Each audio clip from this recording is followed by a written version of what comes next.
आप देख रहे हैं सचित्र भीम जीवनी। लेखक बौद्धाचार्य शांति स्वरूप बौद्ध।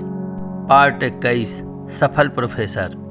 Doctor B R. अम्बेडकर बहुत जिम्मेदार और ईमानदार व्यक्ति थे, इसलिए वे महाराजा बड़ौदा की नौकरी करके उनके ऋण से उऋण होना चाहते थे, किंतु वहाँ के जातिवादी व्यवहार के कारण उन्हें बड़ौदा में रहने नहीं दिया गया।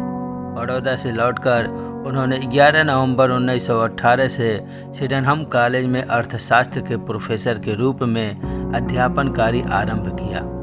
यहाँ पर भी अस्पृश्यता की काली छाया ने उनका पीछा नहीं छोड़ा। छात्रों को जब इस बात का पता चला कि डॉक्टर अम्बेडकर अछूत जाति से संबंध रखते हैं, तो छात्रों ने यह समझा कि यदि हम इनकी कक्षा में जाएंगे तो हमारा धर्म भ्रष्ट हो जाएगा। डॉक्टर अम्बेडकर जैसे ही कक्षा में आते, वैसे ही छात्र कक्षा से बाहर निकल जाते थे। जो छात्र कक्षा में बैठे रहते, उन्हीं को पढ़ाकर डॉक्टर अम्बेडकर अपना कर्तव्य पालन करते। लेकिन जब डॉक्टर अम्बेडकर के पढ़ाने की आसान एवं प्रभावपूर्ण शैली का छात्रों को पता चला, तो उन्होंने उनकी कक्षा में आकर विद्या ग्रहण करना आरंभ कर दिया। डॉक्टर अम्बेडकर के जीवन में यह पहला अवसर था जब उनकी विद्वता के सामने उनकी जाति नकारी गई हो। डॉक्टर अम्बेडकर की यह अनूठी विशेषता थी कि वे जब भी कक्षा में पढ़ाने के लिए आते तो उसके लिए खूब अच्छी तरह तैयारी करके ही आते थे। हालांकि सहकर्मियों ने यहाँ भी उनसे उनकी जाति के आधार पर भेदभाव किया, जबकि यहाँ सभी सहकर्मी बुद्धिजीवी थे, लेकिन उनका यह व्यवहार डॉक्टर अम्बेडकर के प्रति ईर्ष्या का नतीजा था। वे उनकी इतनी जल्दी व इतनी तेज गति से बढ़ती ख्याति को पचा नहीं पा रहे थे।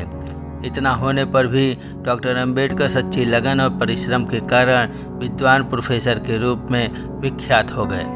डॉक्टर अम्बेडकर इंग्लैंड से अपनी पढ़ाई बीच में ही छोड़कर भारत आ गए थे, अतः इंग्लैंड जाकर पढ़ाई पूरी करने की उनकी जिज्ञासा जोर मार रही थी।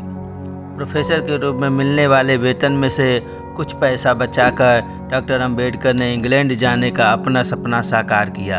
अतः 5 जुलाई 1920 को नौकरी छोड़कर वे इंग्लैंड के लिए रवाना हो गए। साथियों, आज का पार्ट इतना ही। आगे का पार्ट जानने के लिए हमारे चैनल विनय बौद्ध को सब्सक्राइब कर लें, लाइक शेयर और कमेंट करना न भूलें। नमो बुद्धाय। जय भीम।